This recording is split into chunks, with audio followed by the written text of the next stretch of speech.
In the third year of King Huizong's reign, the royal court is bustling with excitement for the queen's induction ceremony. After Crown Prince Li Qian ascends the throne and secures his power, the task of selecting a new queen becomes a priority. Among the candidates, one woman stands out, the only daughter of Hong Ik-hyun, the king's prime minister. Her skills in embroidery and calligraphy are widely admired, but it is her intellect and education that truly set her apart. She is known for her ability to engage in scholarly discussions on par with men, something rare and impressive. Her beauty, grace, and intelligence make her the obvious choice, and the kingdom celebrates her appointment with joy and admiration. It seems as though everything is falling into place, and the realm has found its perfect queen. Yet, on the night of her induction, she remains unaware of a hidden issue within herself, one that will soon rise to the surface and challenge her in ways she never anticipated.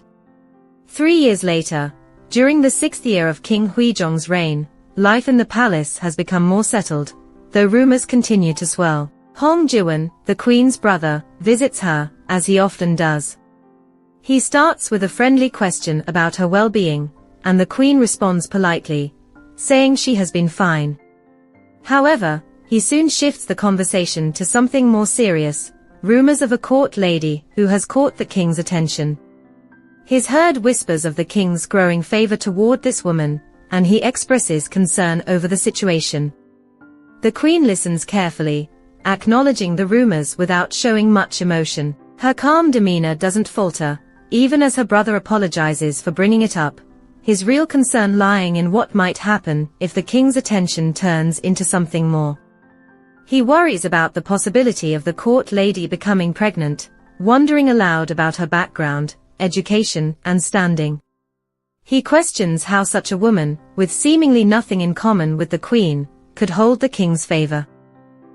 The queen responds thoughtfully, repeating advice from their father about a woman's worth not being tied to her skills or education, trying to ease her brother's worries. Despite the tension of the conversation, she stays composed, knowing there's little she can do at the moment.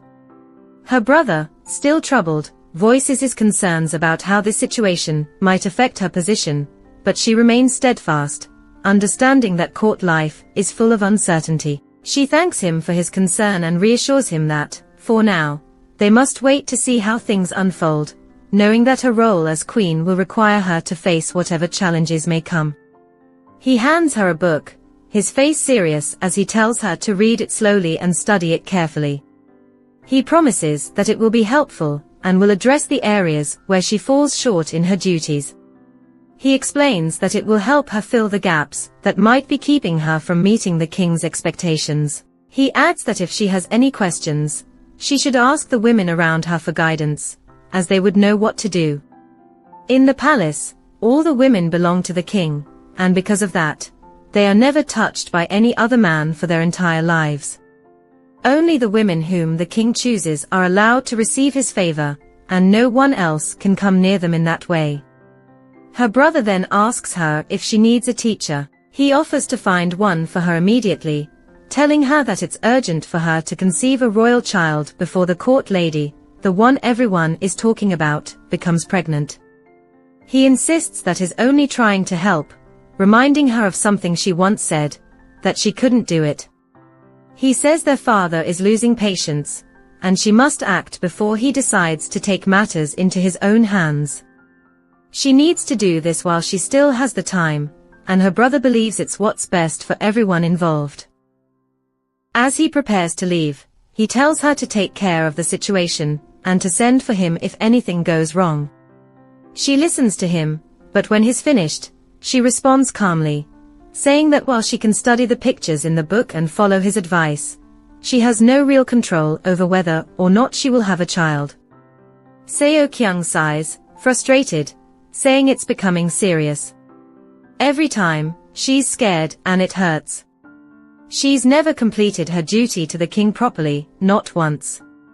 He notices her mumbling and asks what she's saying when he's right next to her. She tells him she's trying to study, and asks him not to touch her like that. Curious, he asks what she's studying. She replies it's for the king's sake, clearly annoyed that he doesn't appreciate her loyalty. He presses again, asking what exactly she's studying. She says she's learning how to keep the realm standing strong. He chuckles and says if it's the realm she's talking about, then he's the one in charge. He teases her, asking if she's implying that he isn't standing up. With a sly smile, she responds that before he is a king, he's a man, isn't he? And if he rises, doesn't the realm rise too? He laughs, calling her a cheeky wench, wishing the queen had half her liveliness. She smirks and asks if he now sees her loyalty. He grins, saying he certainly feels the depth of her service. The queen sits in her room, flipping through the book, confused. She wonders aloud if what she's reading is about feeling pleasure or pain, or if it means she dislikes it altogether. Her maid interrupts to inform her that the king will be visiting her chambers tonight and advises her to prepare. The maid tries to reassure her, saying that she's beautiful and everything will go well. Later, in her chambers, the king arrives and asks what she's doing. He looks at her and asks why she hasn't started taking off her clothes yet. Nervous, she says something about the lights, but he cuts her off, telling her not to make him repeat himself. She reluctantly undresses, and they begin to kiss. As things progress, the queen suddenly complains that it hurts. The king, now furious, demands to know why it's always like this. He asks if it's really that hard for her to endure. She quickly apologizes, saying she can bear it, trying to calm him down. In response, he pins her down and challenges her, saying they'll see if she can truly endure this. She cries out, calling him my lord, but he eventually stops and leaves her to go to sleep. Left alone, the queen feels devastated, asking herself how it can be this terrible every time. She mutters that once again, she couldn't serve him fully, as expected. Determined, she decides she must study the book more carefully, and even thinks she might need to find a teacher to help her understand the erotic arts. The queen takes a sip from her cup and frowns, saying the drink is bitter. She mutters that she must be able to conceive this time. The maid beside her offers something else and tells her to wash away the bitterness with it. The queen thanks her. Then, noticing another maid's gloomy expression, the queen asks what's wrong. She tells the maid it's all right, and that she should speak freely. The maid hesitates, but finally explains that there's a maid at court she's known since they both entered the palace. Her name is Park Seo-kyung. Another woman in the room interrupts angrily, scolding the maid for speaking nonsense and disturbing the queen's peace. The queen calmly reminds them that she asked for the truth, and again asks what has happened to the maid's friend. The maid explains that Seo-kyung called her barren, and when she tried to correct her, Seo-kyung became violent. She adds that Seo-kyung is even more savage than the queen had heard. She wonders aloud why the king would choose such a woman. The queen sighs, saying that this is all due to her own shortcomings. She mentions a maid who recently left her service to care for her sick parents, and how that position is now open. Someone suggests that Seo-kyung may take the position, but the queen quickly dismisses the idea, saying no matter how wild Seo-kyung may be, she wouldn't be able to easily provoke a maid in the queen's palace. The maid tells the queen that she has her eternal gratitude, and the queen nods, appreciating her support. She realizes she needs to send a letter to her brother right away. She decides to prepare the materials for the letter immediately, because she knows she can't afford to delay any longer. As she thinks to herself, she worries about the other woman conceiving before her. The queen believes that could cause serious trouble, maybe even bloodshed, which scares her. Later, the queen looks at the king and says it feels unfair that he always wins and never gives her a chance to succeed.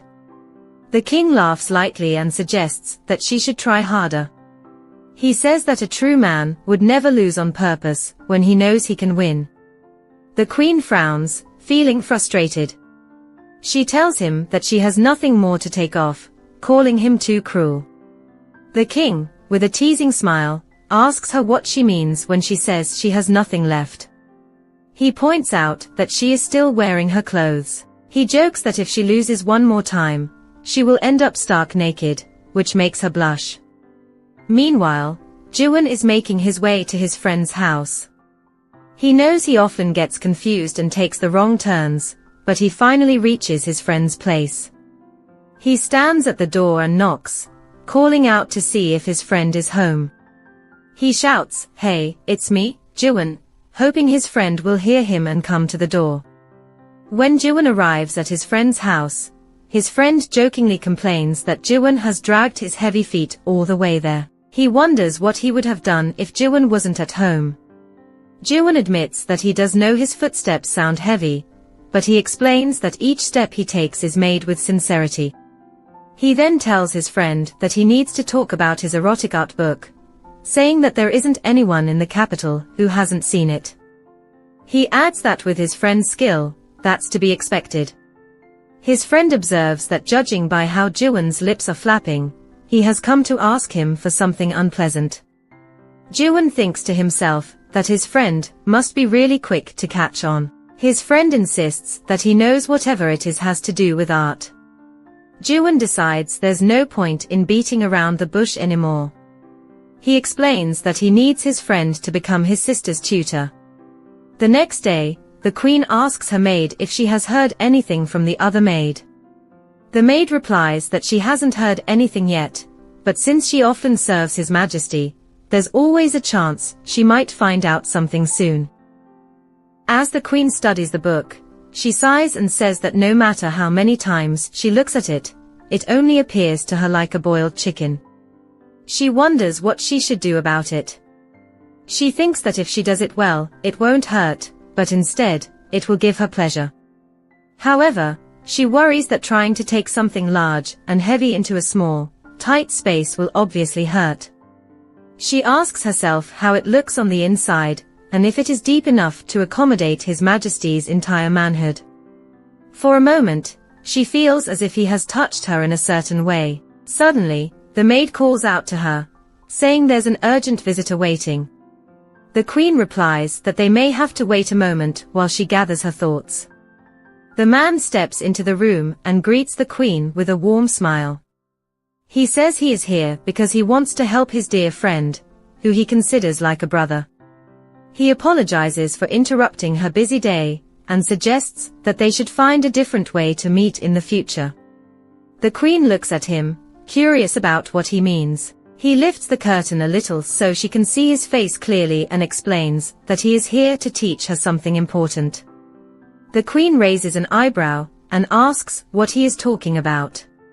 He tells her that this lesson is not just about the distance between a man and a woman, but about how close they can actually be to each other. He smiles, hinting that this will be an interesting and unique experience for her.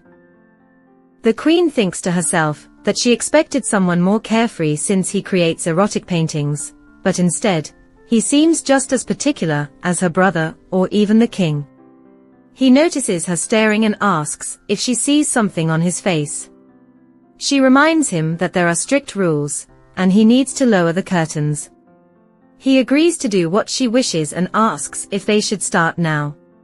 He says they will begin with the principles of yin and yang, but the queen suggests starting somewhere else. She shows him a picture to discuss, but he insists that he, as the teacher, will decide what they learn first.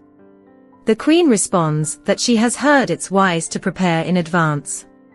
She acknowledges his enthusiasm, but reminds him that this isn't the place for rushing things. He replies that a man looking for a needle at the bottom of a well would need to be more patient.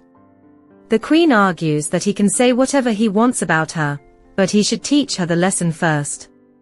She admits that it's a bit uncomfortable to ask this of him, but she still does. She explains that this is the position the king wants, and he replies that it is unreasonable to expect a woman who hasn't even mastered the basics of intimacy to take on such a role. He says that a man who demands that shows no consideration for her at all. The queen says she needs to learn no matter what. There's really no other choice for her. She thinks to herself that all she has felt is pain. She had hoped it would get better like everyone told her, and she thought she would start to enjoy it.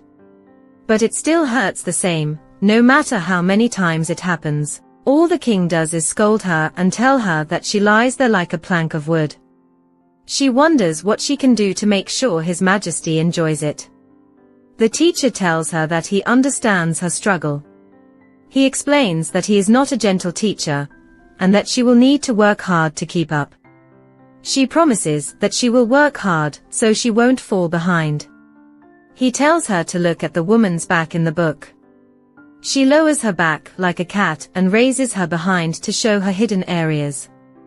A man can't help but be attracted when he sees something he usually can't. By revealing this secret spot, it will be hard for him to resist. When a man can no longer hold back and approaches her, all she needs to do is welcome him. In his mind, the teacher thinks that she shows the manner of a model student, but he feels there is no need to write down the part about the cat. He wonders if she is sillier than he expected, or if she is just adorable. He asks her if she understands what he means by welcoming him, and she replies, "Greet him in welcome." He tells her that this is indeed the most important part. He reminds her that to rise to the position of the Prime Minister's daughter, she has worked very hard, so she needs to keep that in mind. The teacher asks if he should ensure she has everything she needs. He thinks to himself that with all her qualities, it's surprising she is treated this way based only on her performance in bed. He decides to give her an assignment, saying that no task can be completed without proper preparation. For a woman to be able to welcome a man properly, she must be aroused. He explains that a woman's intimate area is like a flower, with a bud on top. This bud must be touched gently first. After that, he says they can move on to the larger petals, reaching for the smaller ones. She wonders if that is how she felt earlier. He tells her that her first assignment is to prepare her body to be receptive to a man. He explains that this means she should help herself every day at the same hour until their next lesson. He hands her something and instructs her to use it to explore and familiarize herself with her intimate areas. She needs to pay attention to when and where she touches, so she can understand how her body responds. He prepares to leave, and she assures him that she understands his instructions.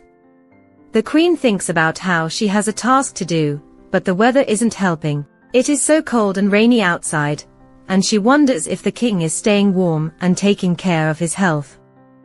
Meanwhile, the king says he thought the rain would stop for a little while, but it doesn't seem like it's going to let up anytime soon. One of his guards tells him that it will take a while for the rain to ease up. The king says he has been worried about not getting enough rain, so he should be thankful for this downpour. He thinks his subjects must be relieved as well. The queen talks to herself, realizing she misunderstood the king, because she is scared of the bedchamber. She thinks this is the king's true self, wise and noble. Just as she is about to call for him, she notices another girl nearby. The girl says, "Your Majesty, you are all wet." The king replies, "Am I as wet as you?" The queen thinks to herself that this girl must be the maid everyone talks about, the one who has caught the king's attention. The girl tells the king that she always seems to show him her wet appearance. The king agrees, saying now that she mentions it, he has seen her wet many times before. The girl mentions that since the king often makes her feel a certain way, she thinks that's the only way he notices her. The king replies that he doesn't remember making her feel that way today, but he can see she already is. She adds that he hasn't seen her lower body yet. He smiles and suggests they see if she's telling the truth. She asks if he must be in such a hurry. He implies that she must be lying since she's already feeling this way. She clarifies that seeing him is what caused her reaction, so she isn't lying. As they lean in to kiss, she suddenly gasps in surprise. Unbeknownst to them, the queen is observing them from a distance. The queen thinks that she needs to do something about the king's affair. Once she gets back to her room, she tries to figure out how to make herself feel good, but it just doesn't seem to work this time. It doesn't feel like it did before. She starts to worry and feels stuck, not knowing what the problem is. Just then, the maid calls from outside, saying that her medicine is ready. The queen tells her to come in. When the maid enters, she notices that the queen looks troubled. She asks if things aren't going well. The queen replies that she's a court lady, so how could she possibly discuss something so personal about the relationship between a man and a woman? The maid then asks if the queen has an assignment to do on her own. She mentions that there's a secret method used among the court ladies. It might be just temporary, but quitting is forever. The maid hands the queen a wooden object, and the queen examines it closely. She asks if this is the item that looks like that. The maid nods and explains that since the queen can control the pace, it will really help her with her assignment. The queen feels that her situation isn't good, but she decides to give it a try. The next day, her teacher arrives at the palace. He greets her, asking if she has been well. She replies that she is fine and asks how he is. He observes that she doesn't seem well and inquires if she feels uncomfortable anywhere. She tells him that she thinks things will get better when they start their lessons. He agrees and asks if they can begin right away. However, she admits that it hurts a lot down below, and it's uncomfortable for her to even sit. It seems that the more she practices, the worse it gets instead of getting better. Concerned, he decides that this won't do, and says he will call for a physician. She is surprised and protests, saying she is really fine. But he insists on checking her temperature anyway. After checking, he tells her that she has a slight fever. He asks her why she keeps insisting that she's fine, when he can clearly see that something is wrong. He warns her not to listen to anyone else's advice. He doesn't want any other influence on his teachings, and says she must only follow his lessons from now on. She apologizes, explaining that she felt lost and decided to seek help. He tells her to watch what he is drawing carefully. He explains that before she explores deeper feelings, she must gently stimulate the slightly exposed area first. He asks her to give him her hand so he can show her something. With a teasing smile, he says he would be much more suitable for her than the wooden object she has. He reminds her not to seek out silly advice for the tasks he assigns her. When discussing flowers, he explains that they need to be handled gently. She nods, acknowledging that she remembers.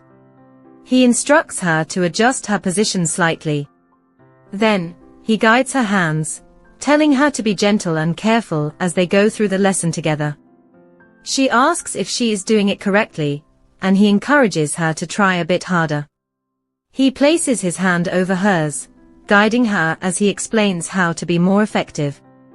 If you're eager for the next chapter, drop a comment expressing your interest in a part 2. Don't forget to subscribe and ensure to hit the notification bell to stay updated. Until next time.